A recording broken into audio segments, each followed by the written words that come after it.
ಏನ್ ಮಾಡುತ್ತೆ ಅಂದ್ರೆ ಮೂಳೆಗಳಿಗೆ ಶಕ್ತಿಯನ್ನು ಕೊಡುತ್ತದೆ. ಇಷ್ಟು ಮಾನವನ ಅಸ್ಥಿ ಪಂಜರ ವ್ಯವಸ್ಥೆಯು ನಮ್ಮ ದೇಹದಲ್ಲಿ ಎಲ್ಲ ಎಲುಬುಗಳು 206 ಇರುತ್ತದೆ.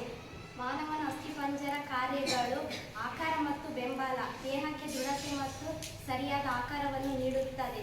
ರಕ್ಷಣೆ, ಮೆದುಳುಗಳನ್ನು ಕಪಾಲ ರಕ್ಷಿಸುತ್ತದೆ, ದೇಹ ಚಲಿಸುವಂತೆ ಮಾಡುತ್ತದೆ. ಚಲನೆಗೆ ಸಹಾಯ ಎಲುಬುಗಳು, ಹೃದಯ ಮತ್ತು ಶ್ವಾಸಕೋಶಗಳು ರಕ್ಷಣೆ ಮಾಡುತ್ತದೆ. ರಕ್ತ ಕಣಗಳು ನಿರ್ಮಾಣದ ಕೆಲವು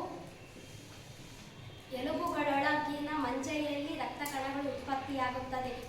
ಖನಿಜ ಸಂಗ್ರಹಿಸಿದ ಕ್ಯಾಲ್ಸಿಯಂ ಮತ್ತು ಮುಂತಾದ ಇಲ್ಲಿ ನಮ್ಮ ಮಾಡೆಲ್ ಅಲ್ಲಿ ಈ ಅಸ್ಥಿ ಪಂಜರದ ಭಾಗಗಳು ನಿಮಗೆ ಗೊತ್ತಿಲ್ಲ. ಈ ಅಸ್ಥಿ ಪಂಜರದ ಭಾಗಗಳು ಇದು ತಲೆಬುರುಡೆ, ಆಮೇಲೆ ಇದು ಮೊಣಕೈ, ಆಮೇಲೆ ಇದು ಕೀಲಿಕ, ಇದು ತೊಡೆ ಮೂಳೆ, ಇದು ಅಂಗಲೆಲುಬು, ಆಮೇಲೆ ಇದು ಎದೆ ಚಕ್ಕೆ, ಆಮೇಲೆ ಇದು ಬೆನ್ನೆಲುಬು. ಅಕ್ಷಯ ಅಸ್ಥಿಪಂಜರ ಮತ್ತು ಅಂಗ ಅಸ್ಥಿ ಪಂಜರ ಇರುತ್ತದೆ.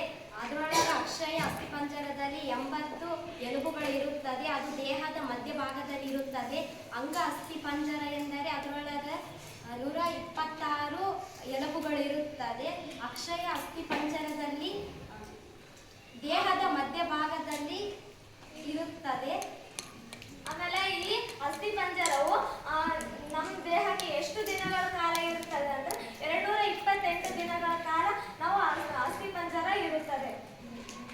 ಅಂಗ ಅಸ್ಥಿ ಪಂಜರ ಕೈ ಮತ್ತು ಕಾಲುಗಳ ಹಿಡಿತ ಮತ್ತು ಕೆಲಸಗಳಿಗೆ ಸಹಾಯ ಮಾಡುತ್ತದೆ.